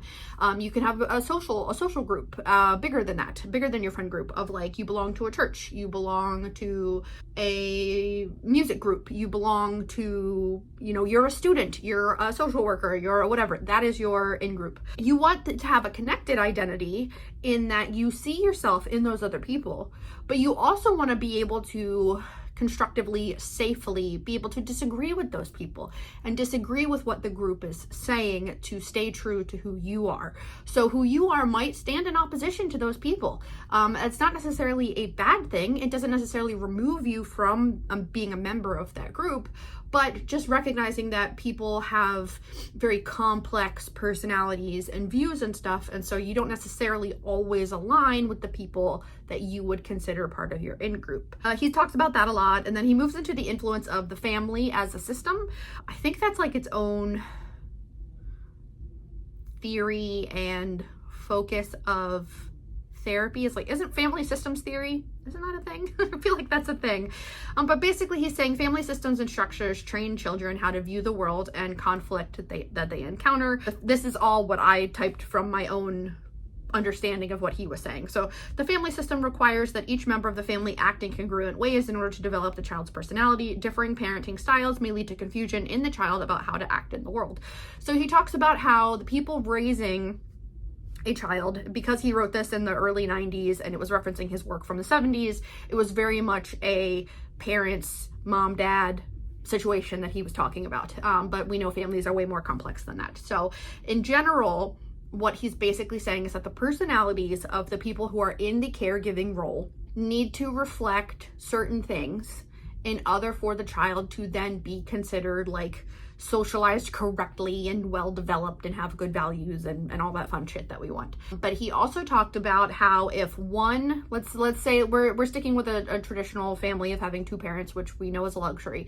So two parents, if one of them has a very authoritarian style and one of them has a very hands-off, passive style of parenting, then you get like the good cop, bad cop vibe. Dad says yes to everything, mom says no to everything, things like that. Very, very simplified way of talking about it here. But he's basically saying if one parent is really aggressive in their punishment style, but the other parent is very passive and not involved, that can create kind of a mixed message for the child of what is an appropriate response to adversity or things that are difficult in their life. So you want the personality of the parents and the caregivers, parents or caregivers, that's also reflected then in how the child interprets the world. So if you're going back to the previous article by the Oliners, which they were talking about different parenting styles in terms of punishment. So if you are taught that people in authority have ultimate say, and that your role is to shut up, do what you're told, or you will be severely punished, that then informs how you function. Or if you have parents that punished you in that other way that they talked about, which is where everything's a conversation, you're more likely to ask questions. I was not punished where things were a conversation. I was spanked as a kid. It did not work. It just pissed me off. It didn't really do anything. Punishment was never a conversation. It was, you're grounded, go to your room. It was not, here's why the thing that you did we don't agree with. Nothing like that. In the sociologist Oliner, from the previous article, he would say that then that informs my decisions later on, and I would be potentially less likely to ask questions, to question authority, things like that, because I was kind of raised in a household where if you're a kid, you're silent, you're to be seen, not heard, the parents' feelings come first, that kind of thing. Now I ask questions about everything. I want to know why everything happens the way that it does. Why are we doing it this way, all that, which actually works really well for social work and the job that I have, because because a lot of the things are systems that were set up a long time ago, and so they're not necessarily efficient. They're not necessarily ways that are just the way that people do things now, or, you know, advances in the field, advances in technology. So people actually like most people like when you come in and you start asking, why do we do it this way? And then if you find out, oh, just because we did it that way, just because whoever made the decision to do it that way, it was easy for them. It's like, oh, okay, well, that's not easy for me, so I'm going to change it. You know, you can also see, as you'll notice more through when I post more videos, like, don't tell me I can't know something. If I ask why something is a certain way and you say, oh, you don't need to worry about that. Nope, nope, nope, nope, nope. My brain does not work that way. You need to foster an environment for me where my education can be expanded. I had, when you go to social work grad school, this is my experience, when you go to social work grad school, huge part of social work grad school is actually working in the field. The course part is actually a very tiny part of your role. My graduate program, we were in the field 5 days a week, and we still had courses, or 4 days a week. It was something ridiculous. It was a lot of hours, actually working in the field while you're learning it. So it's kind of like a throw yourself into the pond, hope you don't drown kind of vibe. I don't necessarily agree with that 100% because you're impacting people's lives pretty drastically as a social worker, but I did learn a lot. And so when I was in my second year, it was only a 2-year program. In my second year, you work with someone that finds a placement for you. That's what they called it, a placement, basically an internship, but I wasn't getting paid as an internship effectively. And I chose as an option to be in a hospital in a heart transplant unit. And let me tell you, that 2 weeks was some of the worst experiences of my life for very personal reasons, because if you watched other videos of mine, I talk about heart disease in my family. And I thought, oh, I grew up with a dad that was in and out of the hospital for heart problems, so I know what these people are going through. No. I was triggered to all hell being surrounded by dying people, by people that were going through horrific shit with their heart. And then at one point I had to sit in a meeting where all the doctors talked about the people who were eligible for transplants, and they made the decision about who got the heart that day and who didn't. And that is not an environment I ever want to be in again. I never want to hear people talk about other people in terms of numbers and outcomes. That sucked. I basically had a panic attack at the end of that meeting. I was like, oh, I can't do this. I couldn't do it for a lot of reasons, but one of the other reasons was that my supervisor, my social work supervisor in that program, it was a lot of like sitting in the office and reading a ton of shit until a client would come in. I never even got to talk to a client because it was only 2 weeks. But I asked her something at some point. I asked her about why we did something this way at this hospital or something. And her response was, you don't need to know that to do your job. And I was like, ooh, we're not going to be friends. So I've remembered that. That was in 2015. I've remembered that 10 years later. That still pisses me off to this day. If I'm asking a question, it's because I want to know. And if I can't find the answer, I'm going to ask you. And if you don't know the answer, don't give me bullshit. Don't tell me that it's not something I need to know. If you don't know the answer, you got to tell me, I don't know. You know, like, be honest with me. So anyway, this is how my personality came out of it, out of being punished a certain way. Anyway, back to the article. So he said, this is another quote, people need mirrors to see themselves and to grow. To become capable of raising caring and non-aggressive children, many people need experiences that would bring to their awareness both their modes of relating to their children and the family systems they have unconsciously shaped. So I said, okay, so having positive adult interactions outside of the family system can reinforce or alter the trajectory of a child's life. He then goes on to talk about how the systems that impact you and the other adults in your life also play a very important role in this process. So it's not just as simple as what your parents say, it's also the people around you, which I think the people around me had more of an influence. The educators that I relied on had more of an influence on me than my parents did. But he says, I took another direct quote, I screenshotted it. He says, if we are to raise children who feel connected to other human beings, who are willing to help others, and who can resist pressures towards individual or group aggression, society will have to provide parents with at least a modicum of security and the fulfillment of basic needs. Thus, for the evolution of a pattern of personal characteristics that significantly increase the potential for kindness versus cruelty, in a large enough group of children to represent a noticeable cultural change, at least minimally supportive societal conditions are required. And so I commented after that, oh, reinforcing ecological systems theory. That's basically what all of this is. It's just saying that in order for children to fully develop and become the people that they are going to be, All of society needs to be part of that. So if you've ever heard people say it takes a village to raise a child, that is what he's getting at. The village includes every person along the way who will have an influence on that child's life. So then he talks about parenting styles and parents' education and how that changes over the years. So he talks about this old school, even in the 90s, this was an old school way of thinking. An old school parenting style was that children were innately willful and their will had to be broken. Instead of recognizing now that if your kid is being a little shit at 4 years old and repeating everything you say and asking why a million times, it's because they're learning. Like, their brain is literally forming.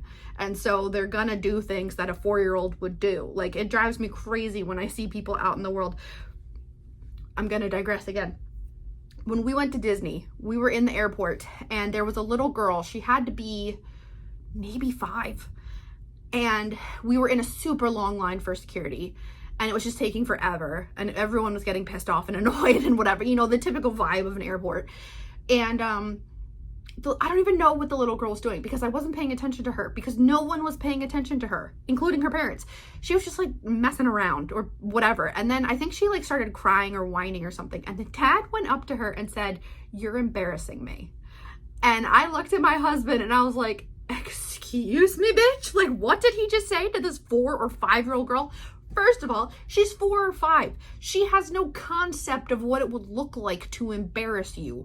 No way that her brain can comprehend the societal impact of what might be happening in other people's brains right now. Are you serious?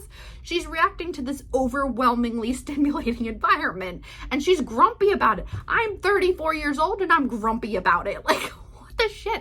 That was such a reflection of that dad and not a reflection of her that I just could not let that go for like the rest of the day. Anytime that my husband did or said anything, I was like, "You're embarrassing me." Like, it stuck in my brain. Like, that little girl will probably remember that interaction for the rest of her life. And her dad will probably forget it he probably already forgot it. And I guarantee you that little girl will now remember the time that her dad told her that she was basically making a fool of him, instead of acknowledging the fact that she was in an overstimulating environment at 5 years old. Like, whew. Anyway, okay. So then he talks about creating change. And he said, social scientists and psychologists have an essential role in communicating information to the public that has accumulated in research, which provides the basis for new assumptions about and techniques for raising children. So he's saying part of the systems that need to be involved in parenting also include the people that do the work and do the research in parenting, which makes sense. He's basically saying that, you know, as methods change, as research changes, as we come out with new shit, we need to tell the public about it. You need to educate the public on the resources available, on what the science says and what we're seeing happening in society. Because it's not beneficial to us if we're just holding it in and not letting the people know that these are the things happening in the world. As different parenting styles have kind of come and go over the years, it's important to show the effects of the change and the effects of these parenting styles long term. So again, an example, and this is where my brain goes every time that I'm reading an article. I try to make it apply to things that I know about, and that makes it stick. If you grew up in the United States in the 90s, you were probably exposed to the DARE program, which I forget what it stands for, but the DARE program was a program in public schools where they would typically bring in police officers to talk to the students about drugs and alcohol, and how strangers in your life will offer you drugs and alcohol and you want to just say no. And then they do this thing where I haven't seen anyone do this in a very long time, but they would hold up they'd put an egg on the table and they'd be like, "This is your brain." And then they'd take a pan and they'd smash the egg and say, "This is your brain on drugs." It was a very old school way of talking about substance use and drugs. In the 90s, and even what I was taught, was that marijuana was a gateway drug, and that people that smoked marijuana would then automatically go on to harder drugs like cocaine and all of that stuff. It was kind of ridiculous, but that's what the education was at the time. Now, that is not what the education is. I think the DARE program still exists. If you know someone, if you've gone through the DARE program in the last 10 years, if you know someone that's going through the DARE program, what does it look like now? Because that's what it was when I was in school. It was terrible. But studies came out after the fact, and they said, actually, the DARE program did a little bit of harm. And it's the same with those old school scared straight programs. Do you remember, did anyone ever watch those? It would be, I don't think Maury ever did Scare Straight, but they would be like daytime talk shows where they would take teenagers and young kids that were getting in trouble a lot, and they would take them through like prisons and have the inmates yell at them, and the guards would be like, this is gonna be you, and like screaming at them and stuff. Those programs don't work either, because what they found actually happens as a result of those programs is what they tried to do was they tried to identify people that they would consider at risk of becoming a substance user, of becoming someone that would potentially get involved in the criminal justice system. And they would target those people and try to educate them. But what that did was that reinforced to that kid that they are the kid that's going to do drugs.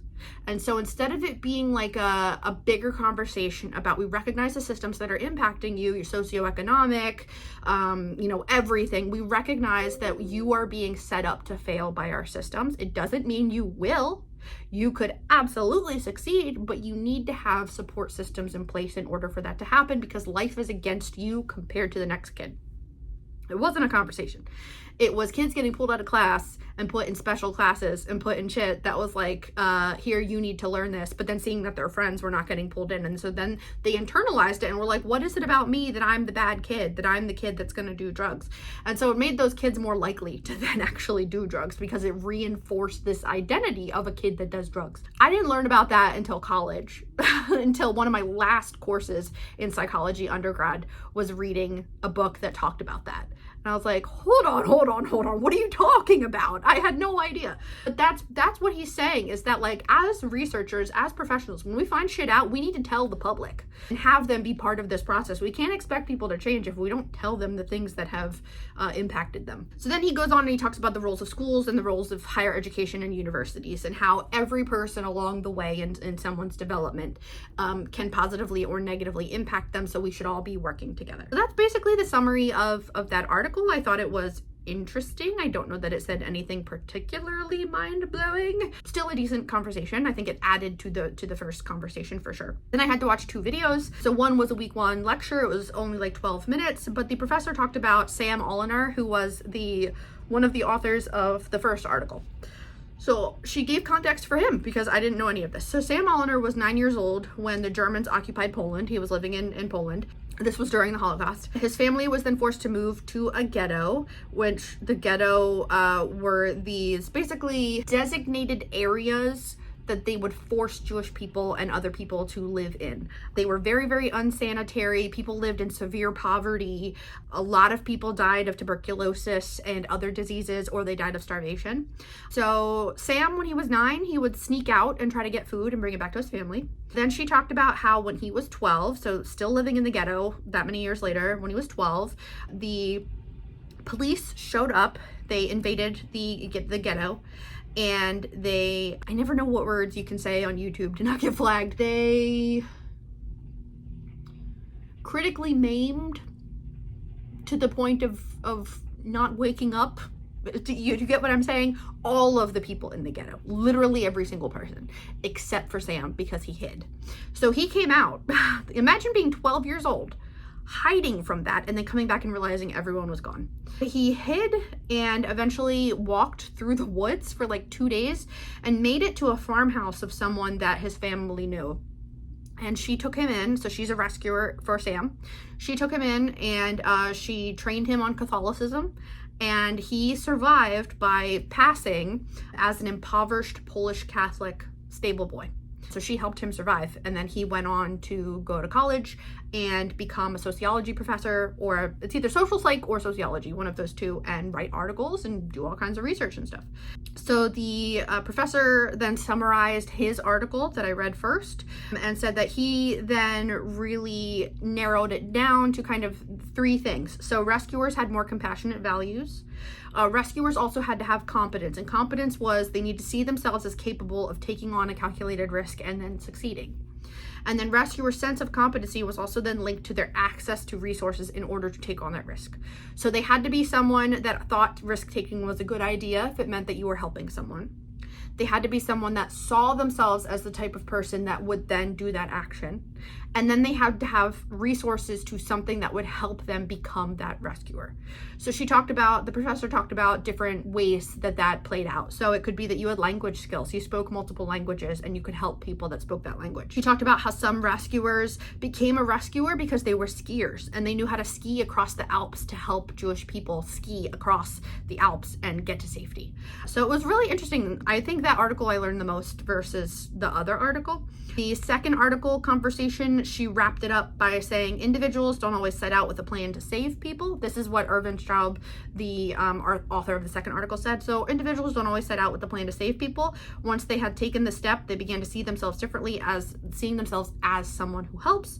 And then what starts as mere willingness becomes intense involvement. Kind of similar vibe to the first article. He was saying that even when you have that group of rescuers, they might think, okay, I'm someone that can help, but that help could be like, I'm going to, it could range, right? So it could be someone that was like, okay, well, I will help someone get from point A to point B, and that's going to be the end of my helping, versus someone that's like, I'm going to hide an entire family for 4 years, you know?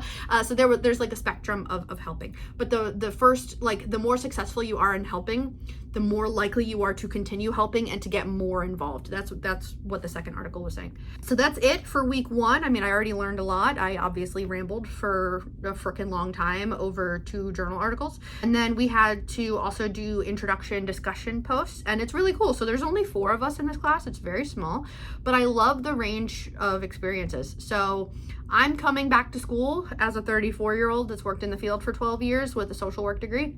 Someone else is an older man that just retired after practicing law for 42 years, and he's writing a book about his parents. His father was a Holocaust survivor and his mother grew up in Nazi Germany. There is, I think, a traditional student who started taking community college courses in their senior year of high school, and so they're just starting out in the field. And then there's someone else who is a business teacher at a high school, but they have an undergraduate degree in history and have family experience with the Holocaust. It's a cool range of people. I like that we're all coming from different perspectives. I think even having a really small group like this will be pretty cool. For right now, I don't have anything else to do. That was all week 1. I'm hoping that everything will get posted on Sunday for me to do the next thing, because I'm super excited for week 2 to continue to see where this is gonna go. But that's it for my very first vlog as a student taking 1 online class. So you can imagine what my brain is like when I take multiple classes. But I enjoy going to school so much, and it's such a fun thing, and it really sucks that some people don't get to have that experience of higher education. So I just wanted to make content that I would have found cool when I was going through it for the first time. So thank you so much for watching.